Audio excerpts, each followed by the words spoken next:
السلام عليكم ورحمة الله وبركاته.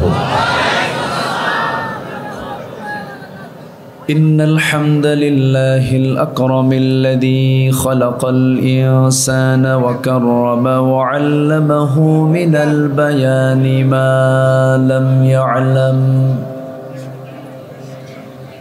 فسبحان الذي لا يحصى امتنانه باللسان ولا بالقلم.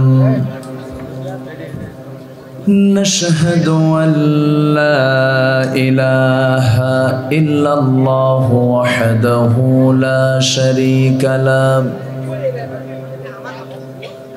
ونشهد أن سيدنا وحبيبنا ومولانا محمدا عبده ورسوله الذي أرسله بالحق بشيرا ونذيرا وداعيا إلى الله بإذنه وسراجا وقمرا منيرا. فقد قال الله تعالى في كلامه المجيد وفرقانه الحميد: أعوذ بالله من الشيطان الرجيم. بسم الله الرحمن الرحيم. فخلف من بعدهم خلف أضاعوا الصلاة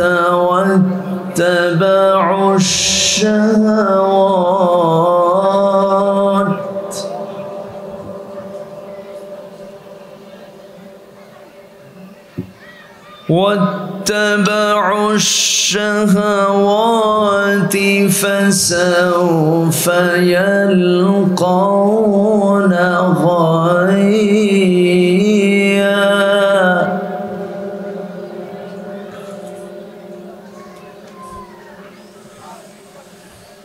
إلا من تاب وآمن وعمل صالحا فأولئك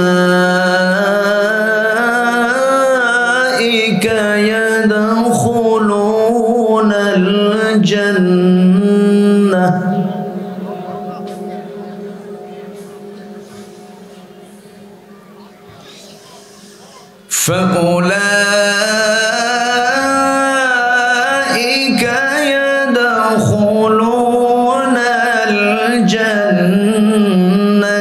ولا يظلمون شيئا.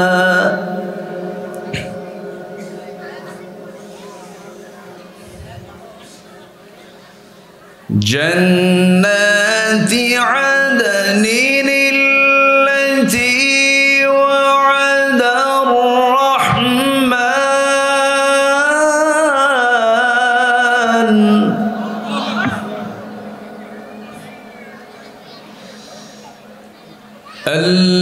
التي وعد الرحمن عباده بالغيب إنه كان وعده مأتيا.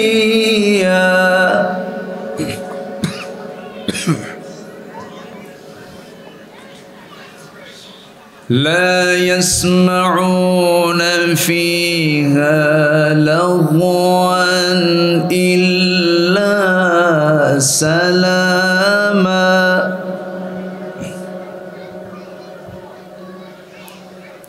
ولهم رزقهم فيها بكرة وعشيا. عشيا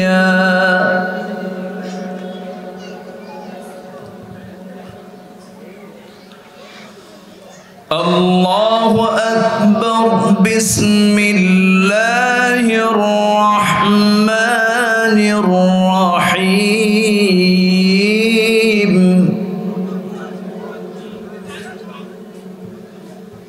إن الله وملائكته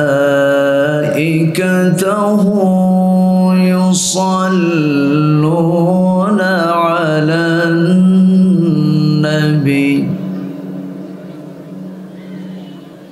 يا أيها الذين آمنوا صلوا عليه وسلموا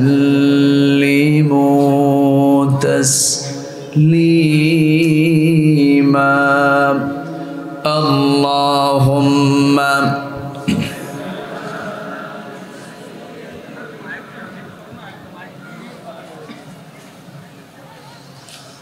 وعلى آله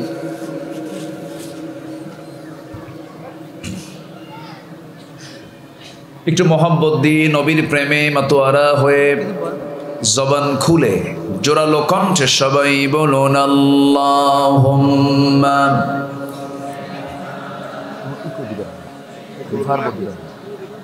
river বলবেন fresh সুবহ sound সুন্দর বাইরেগুলো যাই করো ভাই وعلى آل سيدنا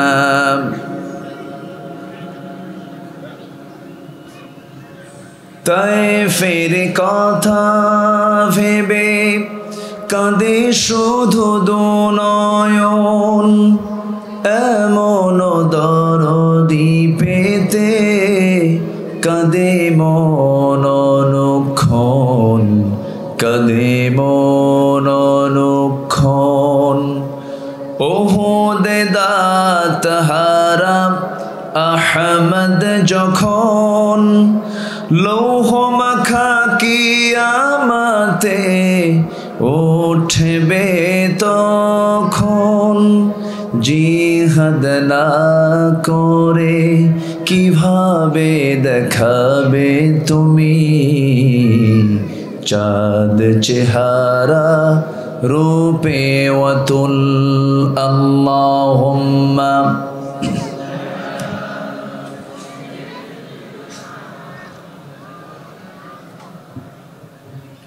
وعلى آل سيدنا সবাই বলুন বালাগাল উলা বিকামালিহি কাশাফাত তুজা বিজামালিহি حصنت جميع خصاله سلوا سورة يوسف بدار حكمة لقمان ما قارئ قرآن باري يهدي لسان ما بلغ العلا بكماله كشف التجى بجماله حصنت جميع خصاله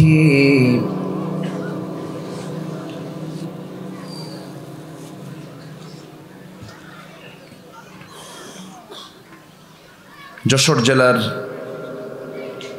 কেশবপুর উপজেলার দোরমটিয়া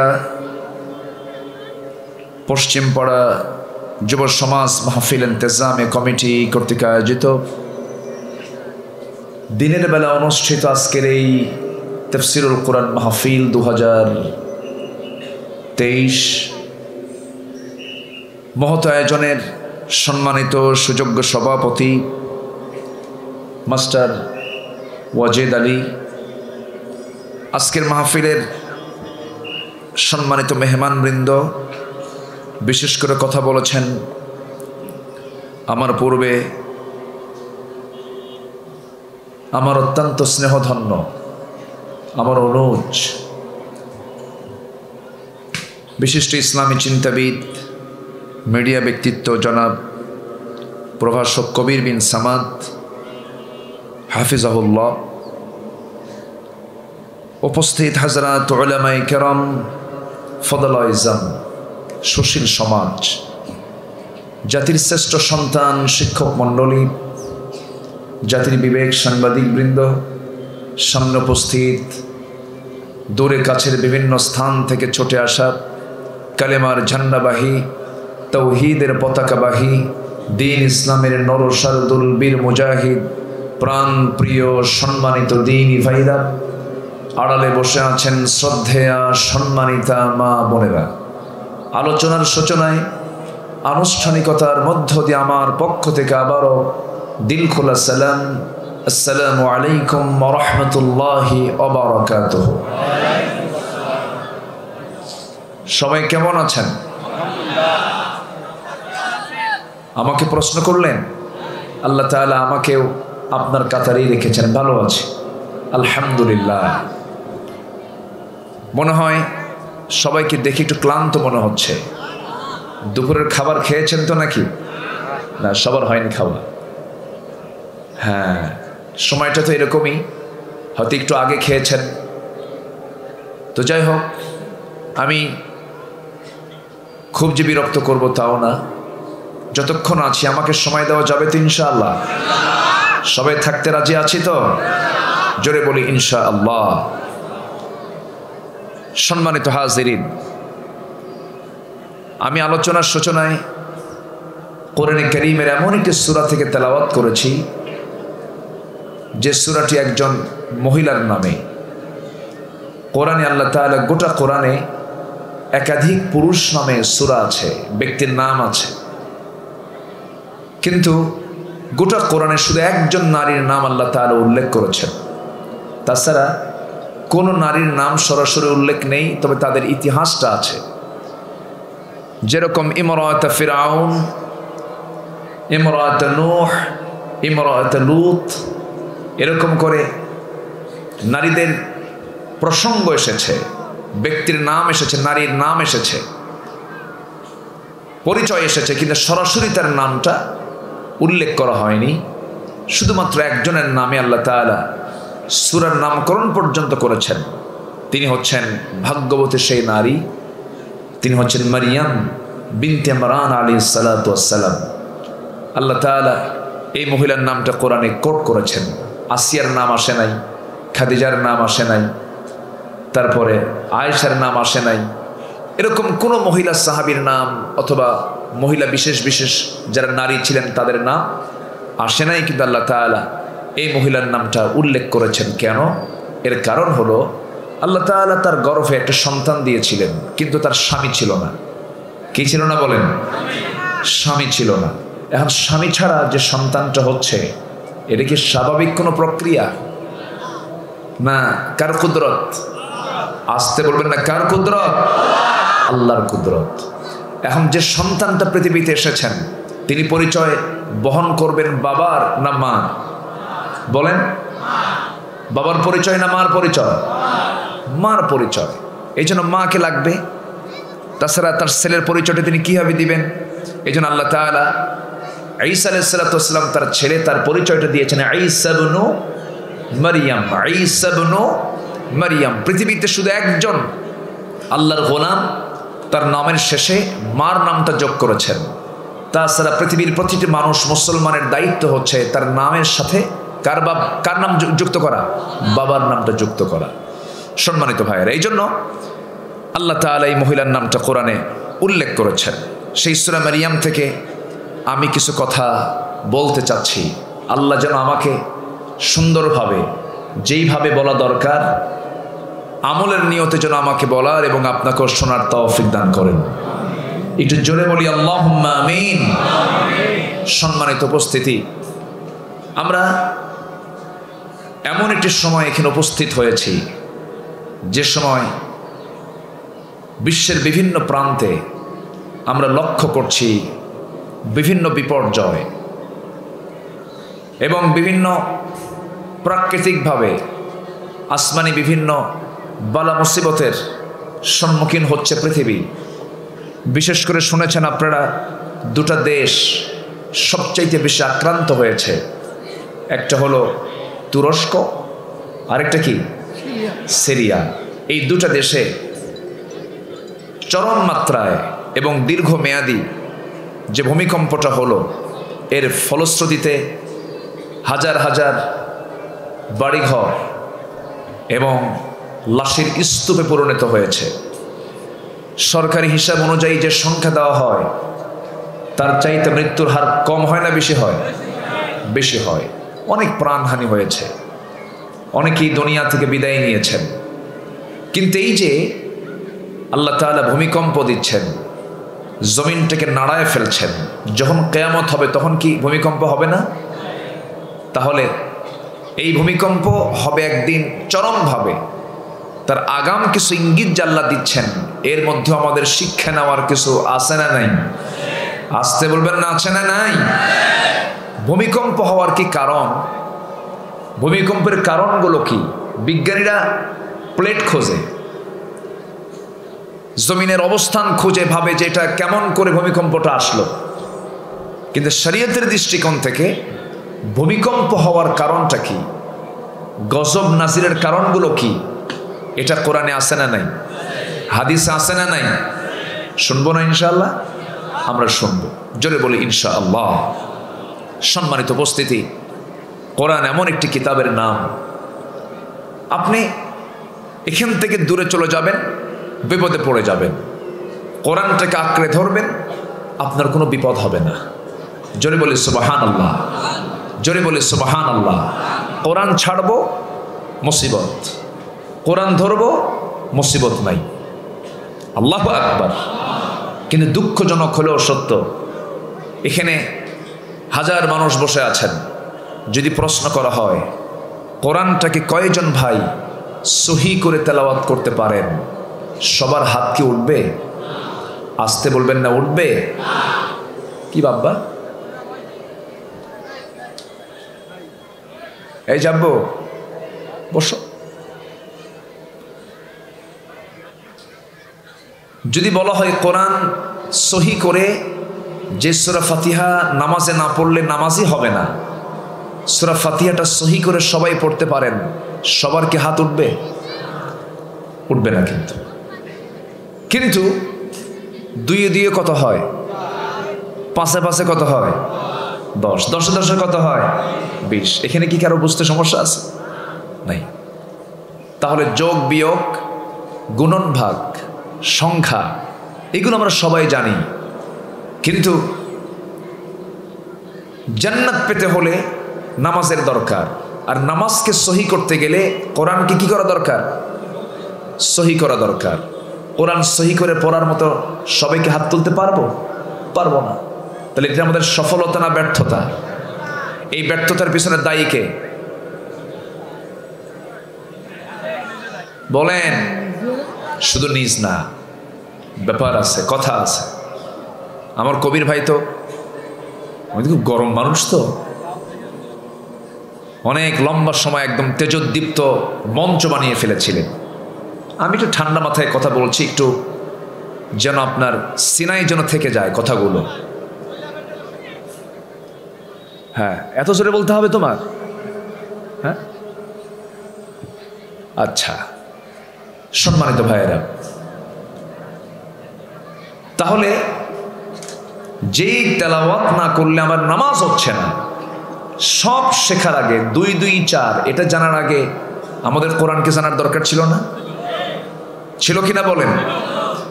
আজকে আমার দেশে এমনও শিক্ষিত মানুষ আছে, বিসিএস ক্যাডার, মাস্টার্স ডিগ্রি নিয়েছেন, এমফিল করেছেন, পিএইচডি করেছেন, কিন্তু আমি যদি তাকে প্রশ্ন করি আপনি কি কোরআনটা সহি করে পড়তে পারেন, সূরা ফাতিহা বলেন তো, চুপ থাকে।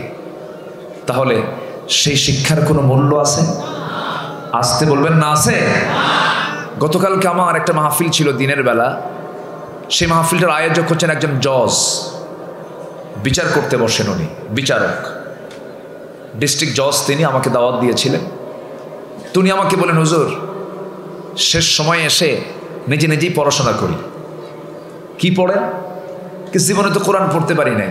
তো বললাম, জজ হয়েছেন কেমনে? তাহলে একটা মানুষ এত উচ্চপদস্থ কর্মকর্তা হচ্ছে, বিসিএস ক্যাডার হচ্ছে, কোরআন জানতেছে না, অবশ্যই মূল জায়গায় সমস্যা আছে না নাই? আসতে বলবেন না আছে না নাই? আচ্ছা, কোরআন জানলে, কোরআন বুঝলে, দিন জানলে, দিন বুঝলে, বেনামাজি, চোর, অসৎ যারা নেতা, ওদের দিন ফুরে যাবে। আসতে বলেন কেন? তাহলে শিক্ষার ভিতরে কিছু ঘাবলা আছে না নাই? আচ্ছা, শিক্ষার পদ্ধতিতে সমস্যা। একটা মুসলিম দেশের বৈশিষ্ট্য হওয়া উচিত ছিল, সে সব শিক্ষা অর্জন করবে, সে অঙ্ক জানবে, সে সাহিত্য জানবে, সে বিজ্ঞান জানবে, সে কলার সাবজেক্টগুলো জানবে, আর্টস জানবে, সায়েন্স জানবে, কমার্স জানবে, সোশ্যাল সায়েন্স জানবে, সব কিছু সে জানবে। কিন্তু সব জানার আগে প্রত্যেকটা সিলেবাসে কোরআনটাকে বাধ্যতামূলক করতে হবে, কোরআন শিক্ষাকে বাধ্যতামূলক করতে হবে। সব শিক্ষার পাশাপাশি কোরআনটাকে সামনে রেখে দিতে হবে। একটা সন্তান ডাক্তার হবে, ডাক্তারের পাশাপাশি সে দিনের বিষয়গুলো জেনে গেল। একজন ছাত্র ইঞ্জিনিয়ার হবে, ইঞ্জিনিয়ারিং পাসটাও তার হয়ে গেল, কোরআনের মূল যে জ্ঞানগুলো তারও অর্জন হয়ে গেল। কিন্তু এই সিস্টেম কি আমার দেশে আছে নাকি? আসতে বলবেন না আছে নাকি? নাই। এমনও আছে, মাস্টার্স ডিগ্রি নিয়েছি, যদি প্রশ্ন করা হয় ওজুর ফরজ কয়টা, বলে 11টা। ওজুর ফরজ কয়টা? 4টা। আর বাকি যে সব বেশিগুলো এলে কি? বিশেষ পরীক্ষায় প্রশ্ন আসে, পৃথিবীতে সবচেয়ে কোন ক্রিকেটার বেশি উইকেট পেয়েছে, কোন বোলার বেশি উইকেট পাওয়া, সেই বোলারের নামটা কি? এটা হলো বিসিএস ভাইভার প্রশ্ন। এটা করা দরকার আগে ছিল না? মুসলিম হিসেবে আগে দরকার ছিল। কোরআনে কারীমে কোন মহিলার নাম শুধু একবার এসেছে, একটা মহিলার নাম, সেই মহিলার নামটা কি বলো তো? সূরা ফাতিহাটার ভিতরে কয়টা আয়াত আছে? সহি করে তেলাওয়াত করো তো। যদি এই জাতীয় যদি প্রশ্নগুলো যদি প্রত্যেকটা জায়গায় করা হতো, জাতি 16 আনা কোরআন শিখতে পারত। ঠিক কিনা? এরকম কোনো বিষয় আছে? এরকম কোনো প্রসঙ্গ আছে? বরঞ্চ প্রশ্ন করে, নামাজ পড়েন? হ্যাঁ। কি 7 দিনে 1 দিন না 5 ওয়াক্ত? কে 5 ওয়াক্ত? তাহলে আপনি তো মৌলবাদী। কথা কি বুঝতেছেন? মানে যে প্রশ্ন করতেছে সে চায় 7 দিনে 1 দিন পড়ুক কোনো মতো, আর 5 ওয়াক্ত পড়লে সে হচ্ছে মৌলবাদী। এরকম চেতনায় কিছু নাস্তিক্য চেতনার লোক আছে না নাই? আচ্ছা, ওরা চায় এই জাতিকে ইসলাম থেকে দূরে রাখতে। গোটা দুনিয়া জুড়েই তাই। গোটা দুনিয়া জুড়ে ইহুদি খ্রিস্টানদের ষড়যন্ত্র হলো মুসলিম উম্মাহকে দিন থেকে, ইসলাম থেকে কেমন করে দূরে রাখা যায়। আমি যদি প্রশ্ন করি, এই পৃথিবীতে সবচাইতে সৌভাগ্যবান জাতি কারা বলেন? মুসলমান। আবার যদি প্রশ্ন করি, এই দুনিয়াতে সবচাইতে মায়ের খাওয়া জাতিকে, এই মুহূর্তে মায়ের খাওয়া জাতিকে? মুসলমান। মুসলমান কেন মার খাচ্ছে? মুসলমানের এই নির্যাতনের মূল কারণটা কি? এই দিকে লক্ষ্য করে আল্লামা ইকবাল কত আগে জানিয়ে দিয়েছেন, ও জামানে মে মুআজ্জাজ থে হাম মুসলমান হোকর और तुम खारे हुए तारके कुरआन होकर। সেই যুগের মানুষেরা কোরআনে কারীমকে তাজিম করার কারণে, কোরআনে কারীমকে অনুসরণ করার কারণে গোটা পৃথিবীতে তারা সম্মানের উচ্চাসনের সমাসীন হয়েছিল। আজকে মুসলমান কোরআনটা ছেড়ে দেওয়ার কারণে গোটা পৃথিবীতে লাঞ্ছিত বঞ্চিত জাতিতে রূপ নিয়েছে। আল্লাহ রাব্বুল আলামিন কোরআনে কারিমের ভিতরে তাও বলে দিচ্ছেন এই বিষয়ে, আফাতুমিনুনা বিবা'দিল কিতাবি ওয়া তাকফুরুনা বিবা'দ, তোমরা কিতাবের কিছু অংশ মানবে কিছু অংশ মানবে না, তা হবে না। তোমাকে কোরআনটাকে পরিপূর্ণরূপে তোমাকে মানতে হবে। আংশিক মানবে আংশিক মানবে না, ফলাফল কি হবে? ইল্লা খিজিয়ুন ফিল হায়াতিদ দুনিয়া, দুনিয়ার জিন্দেগিতে লাঞ্ছনা নেমে আসবে, দুনিয়ার জিন্দেগিতে লাঞ্ছিত হয়ে যাবে। ওয়া হুয়া ফিল আখিরাতি মিনাল খাসিরিন, আখিরাতের জিন্দেগিতে ক্ষতিগ্রস্তদের অন্তর্ভুক্ত হয়ে যাবে। এই জন্য আমরা ইসলামটাকে, কোরআনটাকে আমরা আংশিক মানবো না পুরোপুরি মানবো, আংশিক মানবো না পুরোপুরি মানবো। সমাজে দু শ্রেণীর মুসলমান, একটা শ্রেণী কিছু মুসলমান আছে নামাজও পড়ে সুদের কারবারও করে, আছে নাকি? আছে আছে, নামাজও পড়ে, জিনার কাজেও লিপ্ত হয়ে যায়, হারাম কাজেও লিপ্ত হয়ে যায়, নামাজ পড়ে, মানুষের সম্পত্তিও মেরে খায়। আমার বন্ধুগণ, ইসলামকে মানতে গেলে 16 আনাই মানতে হবে। অনেকে ব্যালেন্স করে ইসলামটাকে মানতে চায়, কিছু ইসলাম কিছু দুনিয়া, এইরকম করে ইসলাম মানার কোনো সুযোগ নাই। ইসলাম মানতে হলে নিজের মর্জি মতো জানলে হবে না, নিজের মর্জি মতো মানলে হবে না। আল্লাহ রাব্বুল আলামিন আরেক জায়গায় সুন্দর করে বলছেন, ইয়া আইয়ুহাল্লাযীনা আমানু দুখুলু ফিস-সিলমি কাফা ওয়া লা তাত্তাবিউ খুতুওয়াতিশ শাইতান ইন্নাহু লাকুম আদুউম মুবিন। জোরে বলুন আল্লাহু আকবার। পরিপূর্ণরূপে দাখিল হয়ে যাও, আংশিক ঢুকবে আংশিক ঢুকবে না, তা হবে না। আবু জেহেলও তো আংশিক মানতে চেয়েছিল। আবু জেহেল মোহাম্মদ আমার রাসূলকে ডাক দিয়ে বলছে, মোহাম্মদ বিন আব্দুল্লাহ দিকে আসো, তোমার বংশ এক আমার বংশ এক, ঘুম থেকে উঠলে তুমি আমাকে দেখো আমি তোমাকে দেখি, আমাদের মধ্যে গন্ডগোল রাখার কোনো দরকার নাই।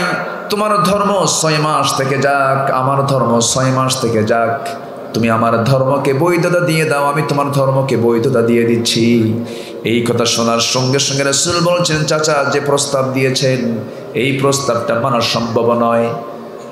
সঙ্গে সঙ্গে রাসূল সূরা কাফিরুন শোনায় দিলেন, যারা পারেন ঠোঁট মিলিয়ে বলুন, কুল ইয়া আইয়ুহাল কাফিরুনা লা আ'বুদু মা তা'বুদুন ওয়ালা আনতুম আবিদুনা মা আ'বুদ ওয়ালা আনা আবিদুম মা আবাদতুম ওয়ালা আনতুম আবিদুনা মা আ'বুদ লাকুম দীনুকুম ওয়ালিয়াদিন। জোরে বলুন আল্লাহু আকবার। তোমরা যারা গোলামি করো আমি তার গোলামি করি না, আমি যারা গোলামি করি তোমরা তার গোলামি করো না। তোমার দিন তোমার কাছে, আমার দিন আমার কাছে। আবু জেহেলের সমাজের বৈশিষ্ট্য ছিল, আবু জেহেল যে সমাজটা পরিচালনা করতে সেই সমাজে সুদ ছিল, মদ ছিল, জেনা ছিল, জুয়া ছিল। এটা তো আমাদের সমাজে নাই। আসতে বলে আছে না নাই? তাহলে মদ, জুয়া, জেনা, সুদ এটা কি মুসলিম সমাজের বৈশিষ্ট্য না আবু জেহেলের সমাজের বৈশিষ্ট্য? তাহলে আমাদের সমাজে এগুলো আছে না নাই? এগুলো কারা চালায় বলেন? এই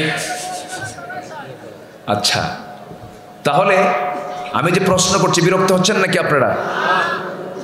মদ, জুয়া, জেনা, সুদ এই 4টা কাজ আবু জেহেলের সমাজে প্রচলিত ছিল। আজকের সমাজে এগুলো আছে না নাই? চালাচ্ছে কারা? আবু জেহেলরা। নাম কি আবু জেহেল আছে? ওরা মসজিদে যায় না? মাঝে মাঝে মসজিদে যায় না? যায়। টাকা থাকলে হজেও যায়, মসজিদও বানায়, মাদ্রাসাও বানায়, আবার মদের বোতল নিয়েও বসে থাকে, সুদের কারবারও করে। ওরা ভাবে আল্লাহ খুশি থাক, শয়তানও বেজার না হোক। আছে না নাই বলেন? আচ্ছা, ওই চোরের মতো এক চোর গেছে কোরবানির আগের জুম্মায় মসজিদে নামাজ পড়তে। তো আগের জুম্মায় তো খতিব সাহেব কোরবানি নিয়ে আলোচনা করবেন, তো কোরবানির তাৎপর্য নিয়ে এমন ওয়াজ করছে, চোর মনে মনে চিন্তা করতেছে এত বড় সোয়াব কোরবানির, আমাকে কোরবানি দিতে হবে, প্রয়োজনে চুরি করে হলেও। কথা বলছেন নাই? হ্যাঁ। তো কোরবানির গরু সে চুরি করার জন্য গেছে, চুরি করে আনতেছে। শেষ রাতের দিকে মসজিদের সামনে দিয়ে যায়। ইমাম সাহেব ফজর নামাজ পড়ার জন্য তিনি ওযু বানাবেন, বাইরে বের হয়েছেন, দেখেন যে কে যেন হাতে গরু নিয়ে আসতেছে। ইমাম সাহেব বলছে, কি ব্যাপার, এত গভীর রাতে ফজরের সময় তুমি হাতে গরু নিয়ে কোন জায়গা থেকে আসতেছে? হুজুর, আপনার জন্যই তো এই ঘটনা ঘটলো। কেন? আমি জুমার নামাজ গত সপ্তাহে পড়ছি আপনার পিছনে, আপনি কোরবানির উপরে যে আলোচনা করেছেন, কোরবানির যে তাৎপর্য নিয়ে আলোচনা হয়েছে, আমার মনে হলো এই বড় সওয়াবের কাজকে আমার বাদ দেওয়া যায়, এই জন্য কোরবানিটা দেবো বলে গরুটা চুরি করে আনতেছি। ইমাম বলতেছে, আমি কি তোমাকে চুরি করে কোরবানি দিতে কইছি? তা বলেন নাই, কিন্তু আমি একটা হিসাব মিলাইছি। কি হিসাব? আপনি কোরবানির যে সওয়াবের ব্যাপারে কথা বলেছেন, এ তো বিশাল সওয়াব, অপরন্ত সওয়াব, আর আমার চুরি করার একটা গুনাহ। তো চুরি করার গুনাহ আর কোরবানির সওয়াব, অন্তত যদি আমার সওয়াব না হয়, প্লাস মাইনাস মাইনাস, মাঝখান দিয়ে আমার গোশত খাওয়া তো বোনাস। আমার কথা কি বোঝা যায়? এরকম হিসাব কষা কিছু লোক আছে না নাই? আসতে বলবেন না, আছে না নাই? বলে যে সামনে তো রমজান আসতেইছে, রমজান মাসে আকাম কুকাম করবো না, এই মাসে যা কিছু সব কর। রমজান মাসের কদরের রাত্রে কি হুজুর কেমন দোয়া করতে বলবো, হাতে কিছু টাকা দিয়ে বলবো, হুজুর এমন দোয়া করবেন, দোয়ার ঠেলায় যেন জান্নাত পার হয়ে জাহান্নামে যাই, যা তুই জাহান্নামে। এইরকম চেতনা নিয়ে জান্নাত পাওয়া যাবে না। আগে তাগুতকে ছাড়তে হবে, আগে পাপকে ছাড়তে হবে, আগে সমস্ত খারাপ কাজ বন্ধ করতে হবে জীবন থেকে, সমাজ থেকে দূর করতে হবে এগুলোকে। ভালো কাজ করতে গেলে খারাপ কাজের সংমিশ্রণে যাওয়া যাবে না। নামাজ না পড়ে কি জান্নাত পাওয়া যাবে? অনেকে বলে, হুজুর নামাজ নাই আমার, কিন্তু ঈমান কি নাই? আছেন এরকম বলে না? এরকম বলার লোক আছে না নাই? যার নামাজ নাই তার কিছু আছে? আসতে বলে, তার কিছু আছে নাকি? তার কিচ্ছু নাই। আসুন আয়াতের দিকে আমি চলে যাচ্ছি। অনেক কথা আছে, আজান হবে মাঝখানে, কোনো টেনশন করবেন না। আমরা নির্দিষ্ট সময়ের চাইতে একটু পরে আমরা নামাজ পড়ব। জোরে বলি ইনশাআল্লাহ, জোরে বলি ইনশাআল্লাহ। নিরিবিলি একটা পরিবেশে বসে আছি, আমরা কথাগুলো একটু মনোযোগ দিয়ে শোনার চেষ্টা করছি। তাহলে ঈমান রক্ষা করতে হলে শুধু জিকির আজকার আর নফল নামাজ বেশি পড়লে হবে না, আমাকে গুনাহমুক্ত থাকতে হবে। আমাকে কি মুক্ত থাকতে হবে? গুনাহমুক্ত থাকতে হবে। পাপের কাছে যাওয়া যাবে না, পাপকে বর্জন করতে হবে। আল্লাহ রাব্বুল আলামিন বলছেন, বান্দা আমি তোর জন্য দুইটা রাস্তা খোলা রেখে দিয়েছি, একটা হলো জান্নাত আর একটা হলো জাহান্নাম। তুই কোনটায় যাবি তুই সিদ্ধান্ত নিবি। আমি কারণ আমি তোকে স্বাধীন করে দিয়েছি, আমি তোকে মুক্ত করে দিয়েছি। এই দুনিয়াতে তুই খারাপ কাজ করলেও তোকে কেউ কিছু বলবে না, ভালো কাজ করলেও কেউ তোকে ধরবে না। তবে বান্দা আমি কিন্তু একদিন ধরে ফেলবো। আল্লাহ রাব্বুল আলামিন বলছেন, আমার পরিচয় হলো, সবাই বলেন আলহামদুলিল্লাহি রাব্বিল আলামিন আর রহমানির রহিম মালিকি ইয়াউমিদ্দিন ইয়্যাকা না'বুদু ওয়া ইয়্যাকা নাস্তাঈন। জোরে বলুন আল্লাহু আকবার। আমার আল্লাহর পরিচয় হলো সবচেয়ে বড় পরিচয়। বিচার দিবসের মালিক তিনি হলেন চিফ জাস্টিস, প্রধান বিচারপতি। তার চাইতে বড় বিচারক আর কেউ, আসতে বলবেন না, আর কেউ। তিনি আমার বিচার করবেন। আলাইসাল্লাহু বিআহকামিল হাকিমিন। তিনি আমার বিচার করবেন, তিনি আমার হাকিম। সে আল্লাহ বলছেন, বান্দারে এই দুনিয়াতে যত অপরাধ আছে এর মধ্যে সবচেয়ে বড় অপরাধ হলো যারা নামাজকে নষ্ট করবে। আমার বড় আফসোস হয়, এই দেশে মুসলমান বেশি না কম? কত পার্সেন্ট মুসলমান বলেন তো? 90% মুসলমান। কিন্তু এখন প্রশ্ন করি, যদি নামাজি বেশি না বেনামাজি বেশি? বলেন বলেন। বেনামাজি বেশি। বেনামাজি বেশি, নামাজি কম। এটা কি ভালো লক্ষণ না খারাপ লক্ষণ? খারাপ লক্ষণ। এখন মসজিদগুলো পাকা না কাঁচা? ইমানগুলো। আর আগে ছিল মসজিদ কাঁচা, ইমান পাকা। কিন্তু পাকা কোনটা হওয়া দরকার?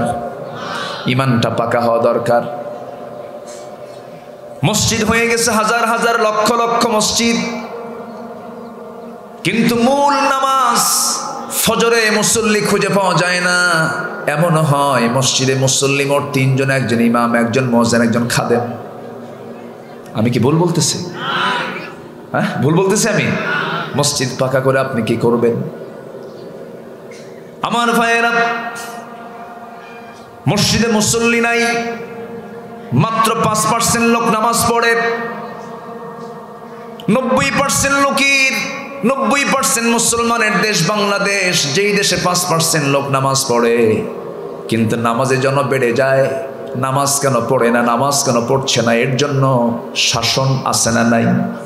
আসতে বলুন নাই। ইসলামী রাষ্ট্রের জন্য শাসন আছে না নাই?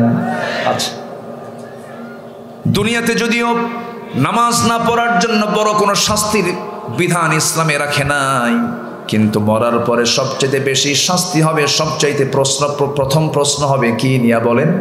নামাজ নিয়ে প্রশ্ন হবে। আমার ভাইয়েরা, ইসলামে 3টা শাস্তি বড় ভয়ঙ্কর। এই পৃথিবীতে তার বেঁচে থাকার কোনো অধিকার নাই। নাম্বার 1 হলো আস-সাইয়্যিবুজ জানি, যে সমস্ত লোকগুলো বিয়ে করার পরেও যারা জেনা করে, তাদের পৃথিবীতে বাঁচার কোনো অধিকার নাই। নাম্বার 2 হলো কাতলুন নাফস, অন্যায় করে কেউ যদি কাউকে হত্যা করে, তার বাঁচার কোনো অধিকার নাই। নাম্বার 3 হলো যারা আল্লাহর দিন থেকে যারা বিচ্যুত হয়ে যারা দূরে সরে আসবে, মুরতাদ যারা হয়ে যাবে, ইসলামকে বাদ দিয়েছে যারা, অন্য দিকে যারা চলে যাবে, তারা মুরতাদ। এই মুরতাদেরও পৃথিবীতে বেঁচে থাকার কোনো অধিকার নাই। এই 3টা শাস্তি, এই 3টা অপরাধের শাস্তি সবচেয়ে ভয়ঙ্কর।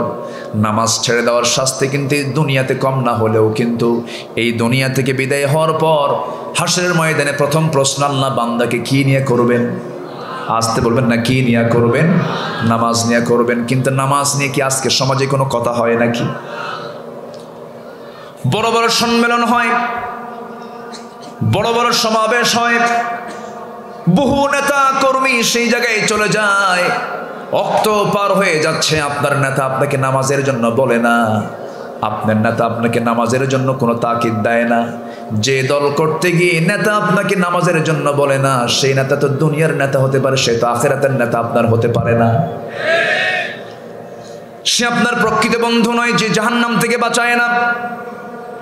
যে আপনাকে জাহান্নাম থেকে বাঁচানোর মাধ্যম হবে, সেই তো আপনার প্রকৃত বন্ধু হবে। অতএব আমরা সিদ্ধান্ত নেব, আমরা আজকের থেকে নামাজটা ছেড়ে দেব না, এবং সাথে সাথে যে সমস্ত দলের নেতারা আমাদেরকে নামাজের কথা বলে না, ওই সমস্ত নেতাদের মুখে আমরা জুতা মারি। রাগ করলেন নাকি?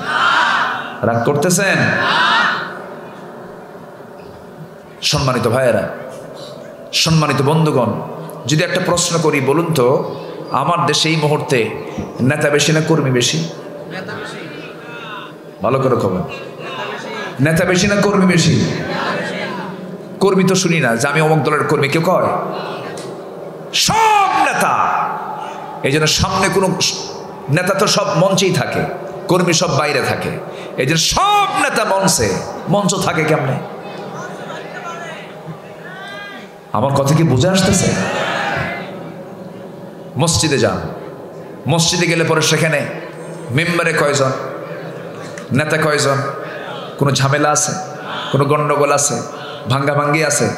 আচ্ছা, ইমাম যিনি নামাজ পড়াচ্ছেন, তার পেছনে সে যত দামি লোকটাই হোক না কেন, ইমাম রুকুতে গেছেন, ওই দামি লোকটা যদি কয় আমার সময় না, আমি সেজদায় গেলাম, কাম হবে? হবে কাম? ইসলাম নেতৃত্ব শিখায়, নামাজ নেতৃত্ব শিখায়। যেই নেতৃত্বে নামাজ নাই, সেই নেতৃত্বে আমরা নাই। কারা কারা হাত উঁচু করে দেখান মুসলমান?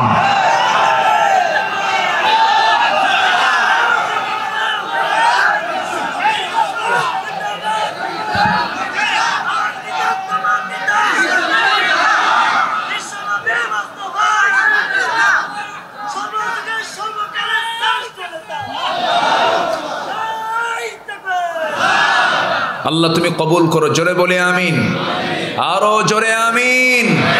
নামাজ আছে যেখানে, নামাজ নাই যেখানে, ইসলাম আছে যেখানে, কোরআন হাদিস যেখানে, আল্লাহর দল যেখানে, দুনিয়ার দল যেখানে।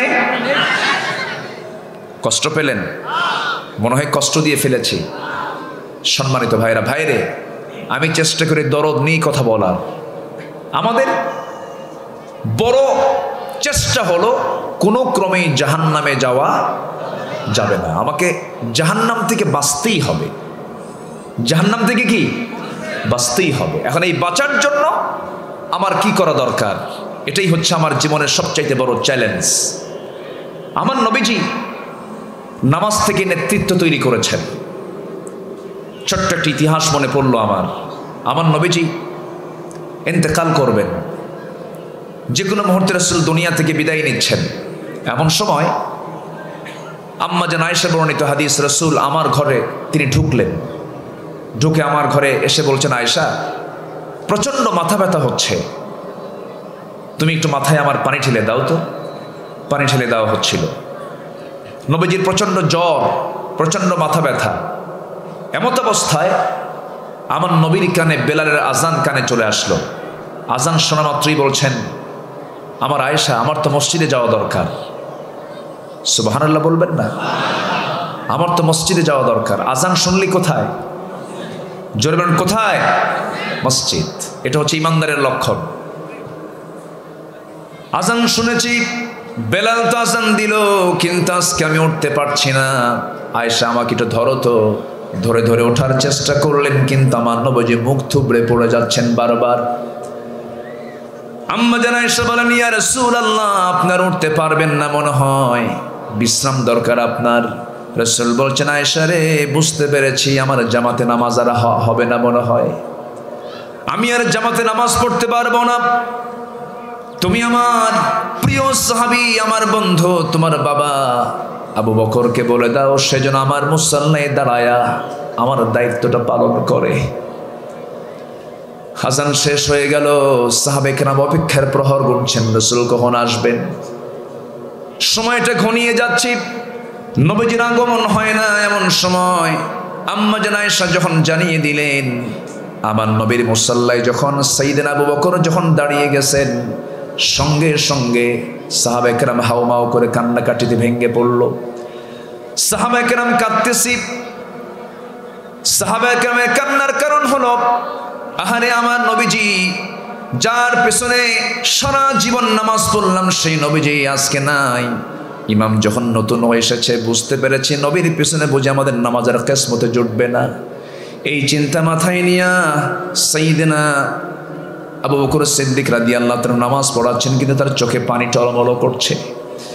নবীজি নামাজ পড়তেছেন, কিন্তু আমার নবীজি আম্মা জান আয়েশার ঘরের ভিতরে বলছেন, আয়েশা আমার সাহাবীরা তো নামাজ পড়তেছে, আমার সাহাবীরা কেমন করে নামাজ পড়ে, আমাকে একটু ধরো তো, আমাকে জানালার কাছে একটু নিয়ে যাও। জানালার কাছে তাকে শক্ত করে ধরে যখন সেই ফাঁকার জায়গা যখন তাকে দাঁড় করে রাখানো হলো, শক্ত করে আম্মা জান আয়েশা ধরে আছেন। আবু বকর সিদ্দিক রাদিয়াল্লাহু তাআলা তেলাওয়াত করছেন, নামাজের মধ্যে নামাজ শুরু হয়ে গেছে, সাহাবে কেরাম কাঁদতেছেন। নবীজির সাহাবীদের নামাজ দেখে তিনিও কান্না ভেঙে পড়ছেন। নবীজির চোখ বেয়ে বেয়ে টপ টপ করে পানি পড়ছে।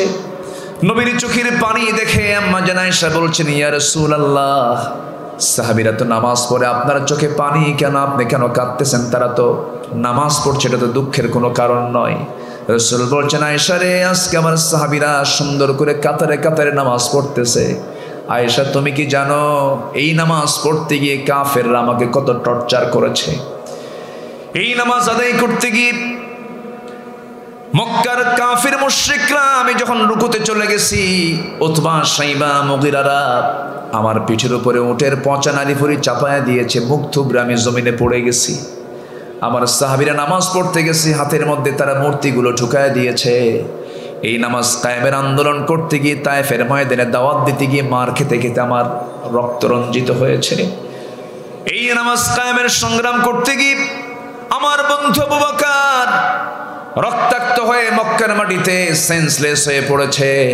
আমার বেলালকে মারতে মারতে গোটা শরীরটা জখম করে দিয়েছে, আমার খাব্বাবকে মারতে মারতে পিঠের চামড়া তুলে দিয়েছে, ইয়াসারকে 2 টুকরা করে দুনিয়া থেকে বিদায় করে দিয়েছে।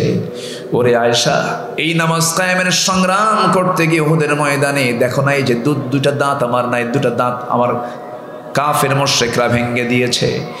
এই নামাজ কায়েমের সংগ্রাম করতে গিয়ে খন্দকের প্রান্তরে কোদাল দিয়ে মাটি খনন করতে গিয়া, পরীক্ষা খনন করতে গিয়া আমার যে কোমরটা কুঁজো হয়েছে, আজ পর্যন্ত আয়েশা আমি কোমর সোজা করে দাঁড়াতে পারি না।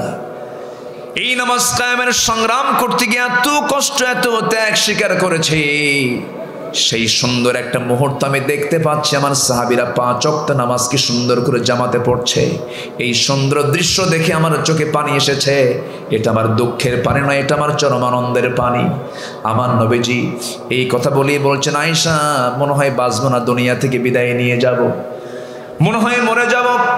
তুমি আমার কলিজার টুকরা ফাতিমাকে একটু ডেকে আনো তো। ফাতিমার কথা যখন বলা হলো, ফাতিমা রাদিয়াল্লাহু তাআলা আনহা নবীর সামনে হাজির হয়ে গেলেন। ফাতিমার চক্ষু 2টি লাল হয়ে গেছে, কাঁদতে কাঁদতে বেকরার হয়ে যাচ্ছেন, রাসূল বাঁচবেন না। রাসূল বলছেন, ফাতিমার এইদিকে কাছে আসো। কানের মধ্যে মুখ ঢুকায় বলছেন, ফাতিমা তোমার কান্নার কারণ নাই। দুনিয়ার জিন্দেগিতে তুমি আমার যেমন কাছাকাছি ছিলা, আমি কবরের মাটিতেও তুমি আমার সঙ্গে কাছাকাছি থেকে যাবে, মানে আমার পরেও তোমার মৃত্যু হয়ে যাবে।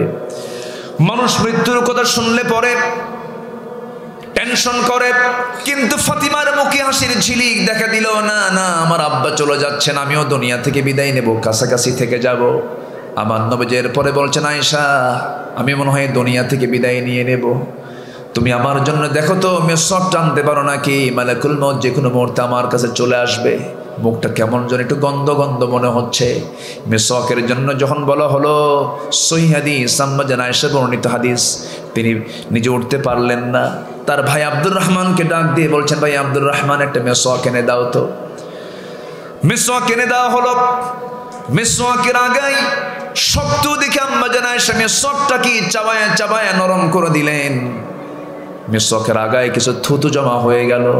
নবীর হাতে যখন দেওয়া হলো, আমার নবীজি মেসওয়াক হাতের মধ্যে নিয়া মেসওয়াক শুরু না করে মুস্কি একখান হাসি মেরে আমার নবীজি তার আম্মা জান আয়েশার সেই মুখের লাগানো থুতুটা মেসওয়াকের আগায় চুষে চুষে তিনি পান করছেন। মুস্কি মুস্কি হাসি দিয়ে বলছেন, আয়েশা আমার মনে হয় শেষ, আমি দুনিয়া থেকে বিদায় নিয়ে নেব। আম্মা জান আয়েশা নিজেকে ধন্য মনে করেছেন। তিনি বলেছেন, 9টা কারণ আমি শ্রেষ্ঠ, আমি অন্যান্য স্ত্রী চাইতে আল্লাহ তাআলা আমাকে মর্যাদা বেশি দিয়েছেন। এর মধ্যে অন্যতম কারণ হলো আমার নবীজি তার জীবনের শেষ খাবার খেয়েছেন আমি আয়েশা, আমার মুখের লালা। আমার নবীজি মেসওয়াক সম্পন্ন করলেন। মেসওয়াক সম্পন্ন করে মৃত্যুর জন্য প্রস্তুতি নিচ্ছিলেন। এমন সময় বলছেন, আয়েশা আমি মনে হয় দুনিয়া থেকে বিদায় নিয়ে নেব। একটা কথা তোমাকে বলে যাচ্ছি, আমার পরিবারের জন্য কিছু বলবো না, আমি কারো জন্য কিছু বলবো না, আমার গোটা বিশ্বের সকল উম্মতের জন্য আমি একটা মেসেজ দিয়ে যাচ্ছি আয়েশা, এই হাদিসটা তুমি সবাইকে জানায় দেবে। আমি নবীজি আমার জীবনের শেষ মুখ থেকে আমার লাস্ট কথা হলো, আসসালাত আসসালাত আইমা মালাকাত আইমানুকুম, আমার উম্মতরা যেন কখনো 5 ওয়াক্ত নামাজ না ছেড়ে দেয়। বুকটা পড়ে যায়। আমার দেশের সকল নামের আগে মোহাম্মদ লাগানো, কিন্তু সেই বান্দাগুলো নামাজ পড়ে না। আজান হয়ে যায়, বাজারে মানুষের অভাব নাই, মসজিদের লোক নাই, ফজরের আজান হয়ে যায়, মসজিদটা ফাঁকা পড়ে থাকে, আবাদ নাই মসজিদে।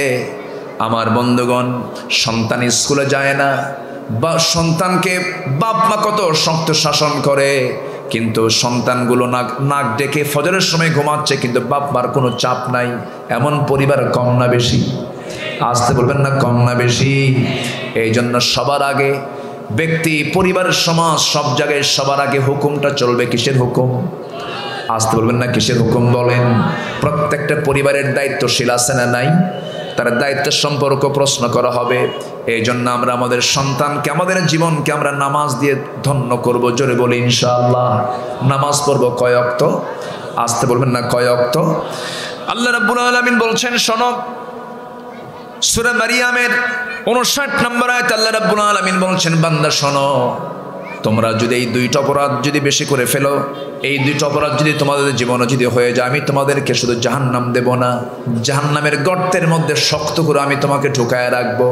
আল্লাহ রাব্বুল আলামিন বলেন, ফাখালাফা মিন বা'দিহিম খালফুন আদাউস সালাতা ওয়াত্তাবাউশ শাহাওয়াতি ফাসাউফা ইয়ালকাউনা গায়্যা। আল্লাহ রাব্বুল আলামিন বলেন, ওই সমস্ত বান্দাকে আমি জাহান্নামের গর্তের মধ্যে ঢুকাবো। একটা গর্ত আছে, সেই গর্তের নাম হলো গাই নামক গর্ত। সেই গর্তটা এত ভয়ঙ্কর গর্তের নাম, যে গর্তটাকে দেখে জাহান্নাম পর্যন্ত ভয় পায়, এমন ভয়ঙ্কর গর্ত সেই জাহান্নামের গর্ত, গাই নামক গর্ত। সেই গাই নামক গর্তের মধ্যে আল্লাহ রাব্বুল আলামিন সেই সমস্ত বান্দাকে ঢুকাবেন। এক নাম্বার হলো যারা দুনিয়ার জিন্দেগিতে যারা নামাজকে নষ্ট করেছে। নামাজ কি করেছে? নষ্ট করেছে। নামাজ ছাড়বো না পড়বো, আসতে বলে, নামাজ ছাড়বো না পড়বো। সবাইকে নামাজ পড়তে রাজি আছেন? নামাজ পড়তে রাজি আছেন? 5 ওয়াক্ত নামাজ পড়বেন। কার একটু হাত তুলে দেখান তো দেখি। জোরে বলি ইয়া আল্লাহ, আরো জোরে বলি ইয়া আল্লাহ, আরো জোরে বলি ইয়া আল্লাহ।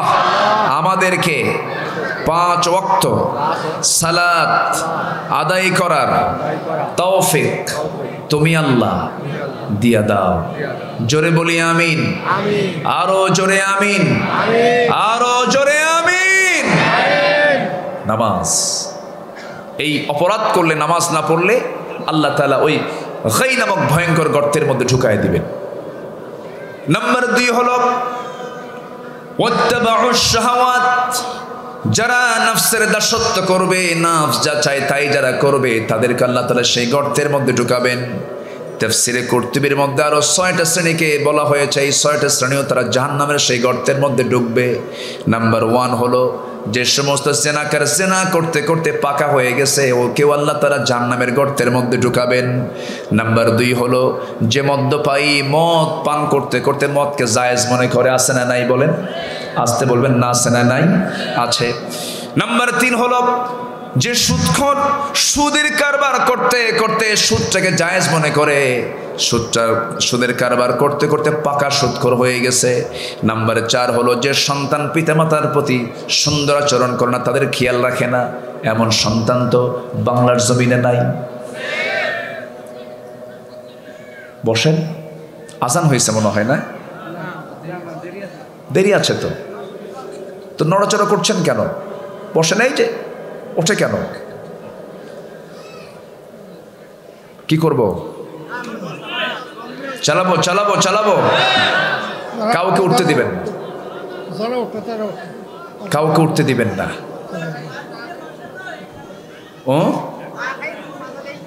ও মাজা লেগে গিয়েছে, ও আচ্ছা ঠিক আছে, বসেন না। কত সময় তো চলে যায়। একটা বিষয় বলি আপনাকে, সেটা হলো মাহফিলে বসে যদি আপনি মজা না পান, সেজদা দিয়ে যদি আপনি তৃপ্তি না পান, কোরআন তেলাওয়াত করে যদি আপনার ভিতরে যদি ভালো না লাগে, আল্লাহর নাম নিতে যদি আপনার কাছে বিরক্ত মনে হয়, তাহলে ভাবতে হবে বড় করে শয়তান আপনাকে, আপনার নফসকে আসর করছে, ঠিক কি না? এত হাজার হাজার মানুষ পাবেন কোথায়? শেষে একটা দোয়া হবে। ভূমিকম্পের কারণ তো বলেই নাই, বলছি একটু মিলাই দেই।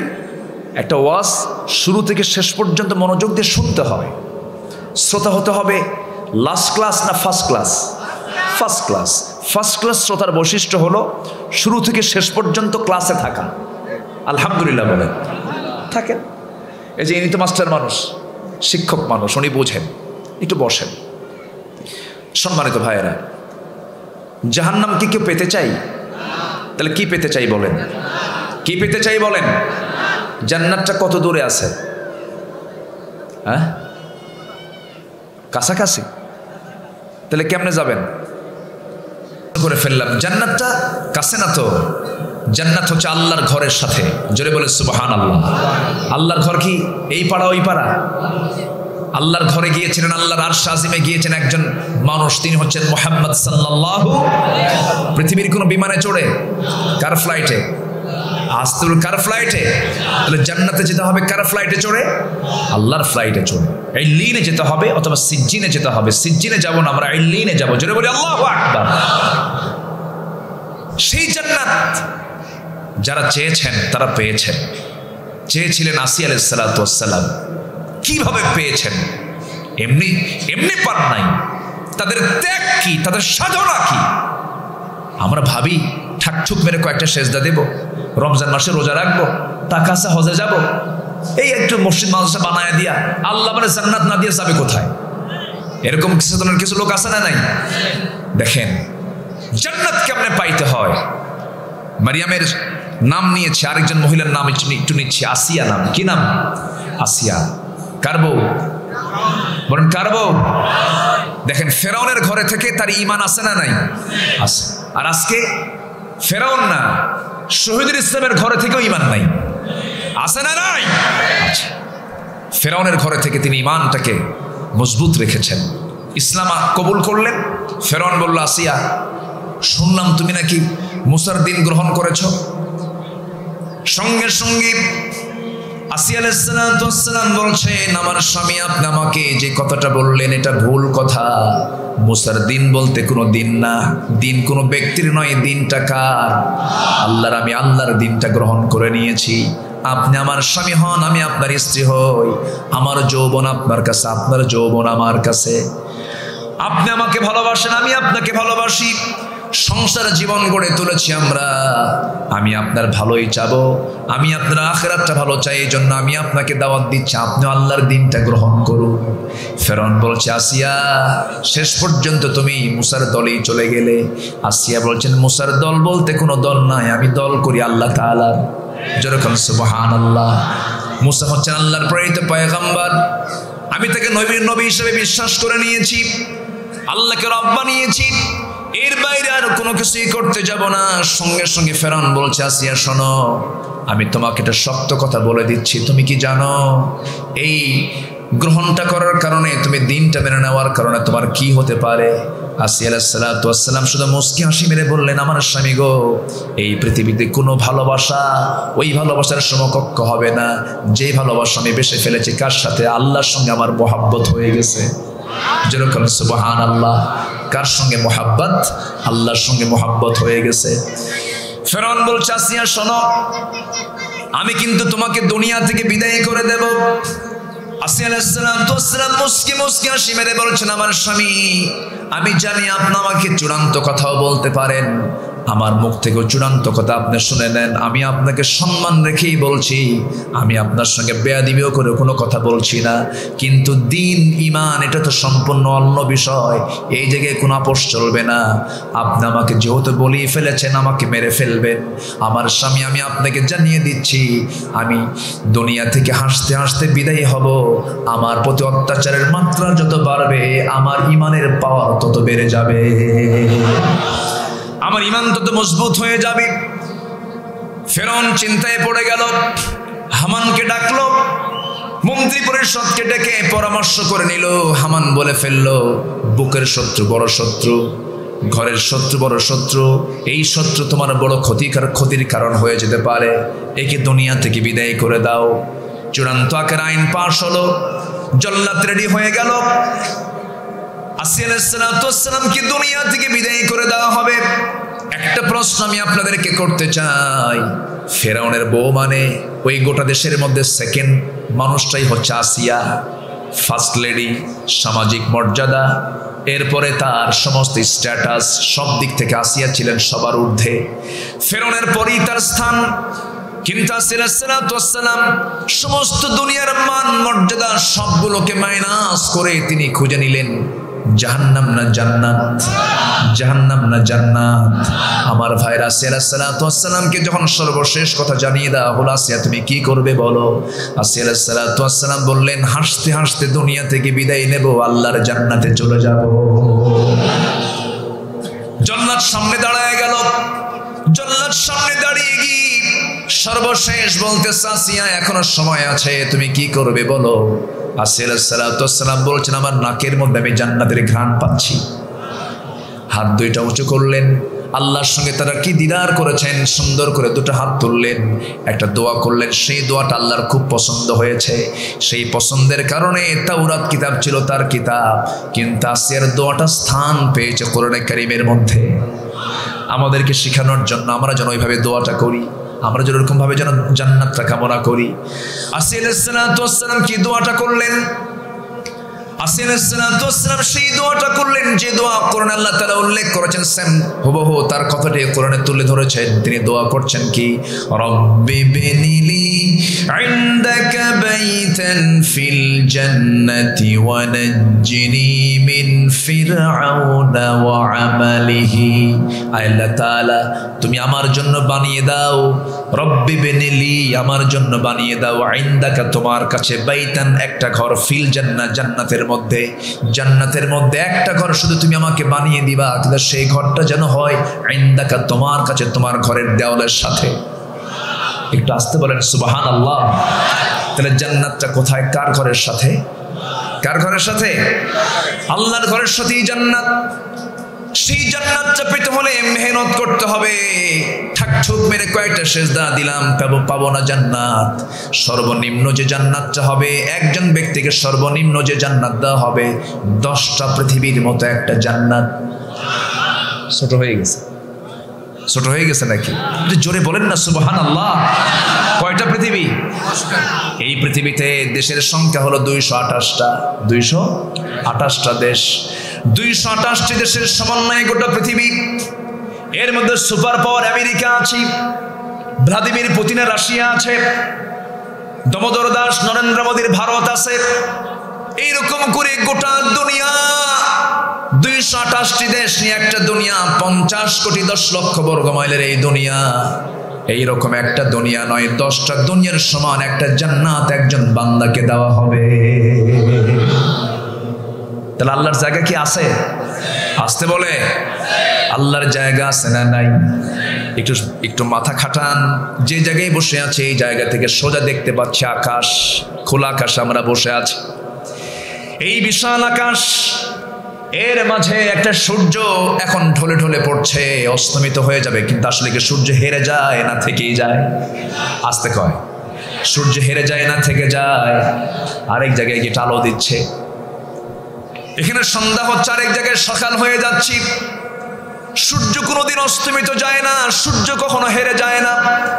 এই সূর্য আমরা যে দেখতে পাই একটা প্লেটের মতো, শুধু প্লেটের মতো নয়, যেহেতু দিনের বেলা সবার মস্তিষ্কটা শার্প আছে, রাতের বেলা না। কতগুলো আপনারা একটু মাথায় নেওয়ার চেষ্টা করেন। এই সূর্যটা যদি আমার কাছে মনে হচ্ছে একটা প্লেটের মতো, কিন্তু না, এই সূর্য এই পৃথিবী থেকে 50 কোটি 10 লক্ষ বর্গ মাইলের এই দুনিয়া, এই দুনিয়ার চাইতে ওই সূর্যটা হলো 13 লক্ষ গুণ বড়। মানে 13 লক্ষ দুনিয়াকে এক পাল্লায় দিলে পরে একটা সূর্যের সমান হয়। যেরকম সুবহানাল্লাহ। এই হলো সূর্য বড়। আবার রাতের বেলা চাঁদ দেখি আমরা, ওই চাঁদের পিছনে কিছু তারকা দেখতে পাই, সেই তারকাগুলো সূর্যের চাইতে ছোট না বড়? যদি জোনাকির মতো দেখা যায়, কিন্তু জোনাকির মতো নয়, অনেক বড়। ব্যাটেল জুইস নামে একটা তারকা আছে, ব্যাটেল জুইস। বিজ্ঞানীরা বলতেছে ব্যাটেল জুইস তারকাটা ওই সূর্যের চাইতে 33 কোটি গুণ বড়। কত কোটি? কত কোটি বলেন? 33 কোটি গুণ বড়। এইরকম করে মহাশূন্যে অসংখ্য তারকা রেখে দিয়েছেন। এক একটা গ্যালাক্সির ভিতরে আল্লাহ রাব্বুল আলামিন 50 বিলিয়ন তারকা রেখে দিয়েছেন। 50 বিলিয়ন মানে 1 বিলিয়ন সমান 100 কোটি। 50 বিলিয়ন তারকা একটা গ্যালাক্সির মধ্যে আছে। কোটি কোটি গ্যালাক্সি মহাশূন্যে আছে। যেরকম সুবহানাল্লাহ। সুপারনোভা ড্রাপ, এরপরে হলো প্রক্সিমা সেন্ট্রাই। এই সমস্ত তারকাগুলো মহাশূন্যে সব ঝুলায় রেখেছেন। মানুষ তো চাঁদের দেশে গেছে, মানুষ তো মঙ্গল গ্রহে গেছে, মঙ্গল গ্রহে চলে গেছে নভোযান নিয়ে, মঙ্গল গ্রহ ঘুরে এসেছে। মঙ্গল গ্রহে নাকি কেউ কিছু জায়গাও কিনছে। কি কথা কি বুঝতেছেন? দুনিয়ার ভাল লাগে না, মঙ্গল গ্রহে যাইবে, চলে গেছে মঙ্গল গ্রহে। চাঁদের দেশে গেছে মানুষ, সেই চাঁদ দেখে ঘুরে এসেছে। কিন্তু যদি কোনো বান্দা এরকম চিন্তা করে যে চাঁদ দেখলাম, মঙ্গল গ্রহ দেখলাম, তারকার দেশ দেখতে যাব, তারকা ঘুরে আসবো একটু। এই পৃথিবীর সবচেয়ে নিকটবর্তী তারকার দেশ হলো প্রক্সিমা সেন্ট্রাই। প্রক্সিমা সেন্ট্রাই তারকাটা সবচেয়ে পৃথিবীর কাছাকাছি তারকা। এই তারকার দেশে যদি কেউ যেতে চায়, এই তারকার দেশে যেতে যদি কেউ চায়, বর্তমান দুনিয়ার সবচেয়ে দ্রুতগামী নভোযান হলো অ্যাপোলো 11। অ্যাপোলো 11-এর গতি হলো পার আওয়ার 1 ঘন্টায় 39,000 কিলোমিটার। 1 ঘন্টায় কত? 39,000 কিলোমিটার।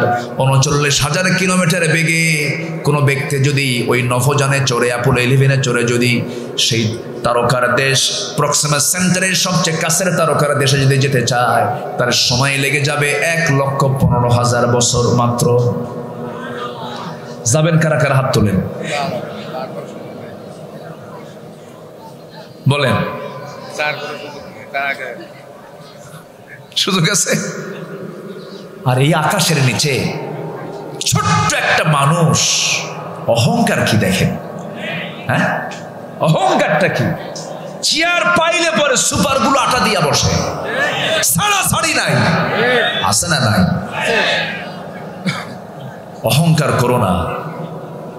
অহংকার আসবে যার, পতন হবে তার।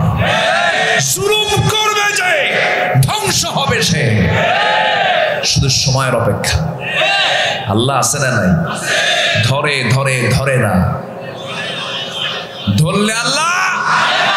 1600 বছর ফেরাউন ছিল, জ্বরও হয় নাই, নাক দিয়ে পানিও পড়ে নাই, সর্দিও লাগে নাই, ধরছেন আল্লাহ। কয়দিন? আসতে বলবেন না, কয়দিন?